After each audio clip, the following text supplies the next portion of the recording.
எங்கள் அன்பும் அருளும் நிறைந்த விண்ணக தந்தையே, புனித லூர்து அன்னையின் திருநாளில் நாங்கள் அனைவரும் ஒரே குடும்பமாக உமது திரு சன்னிதானத்தில் குழுமியிருக்கின்றோம். உம்மை நோக்கி மன்றாடுகின்றோம். அன்னை மரியே, லூர்தில் நோயாளிகளை ஆறுதல் படுத்தி துன்பத்தில் இருந்தவர்களுக்கு நம்பிக்கை தந்தவளே, எங்கள் குடும்பத்தையும் உமது கரங்களில் ஏந்திக் கொள்ளும். எங்கள் உடலுக்கு ஆரோக்கியமும், எங்கள் உள்ளத்திற்கு அமைதியும், எங்கள் இல்லத்திற்கு ஒற்றுமையையும் நிறைவாக தந்தருள்வீராக. அவர் தமது ஜனங்களின் காயங்களை ஆற்றுகிறார் என்று சங்கீத ஆசிரியர் சொல்வது போல, நோய், கவலை, பயம், துயரம் எதுவாயினும் உமது அருளால் எங்கள் வாழ்க்கையில் நீங்கச் செய்யும்.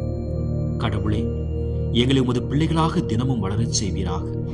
நல்ல எண்ணங்கள், நல்ல வார்த்தைகள், நல்ல செயல்கள் மூலம் உம்மை மகிமைப்படுத்தும் வாழ்க்கையை நடத்த நீர் அருள் தருவீராக. எங்கள் வேலைகள், கல்வி, முயற்சிகள் அனைத்தையும் ஆசீர்வதித்து தேவையான பொருளாதாரமும் சமாதானமும் நிறைவாக தந்தருள்வீராக. நோய் நொடியில்லா சுகமான வாழ்வு தந்து உம்முடைய சித்தத்தின்படி வாழும் கிருபையை எங்களுக்கு அளித்தருளும்.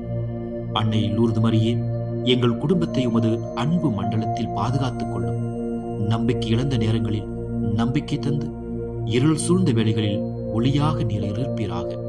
இந்த இரவு நன்றியுடன் எங்கள் இதயங்களை உம்மிடம் ஒப்படைக்கின்றோம்.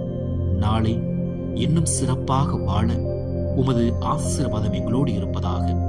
இவற்றையெல்லாம் எங்கள் ஆண்டவர் மீட்பருமான இயேசு கிறிஸ்துவின் இனிய நாமத்தில் ஜெபிக்கின்றோம். ஜெபம் கேளும் நல்ல பிதாவே. ஆமென்.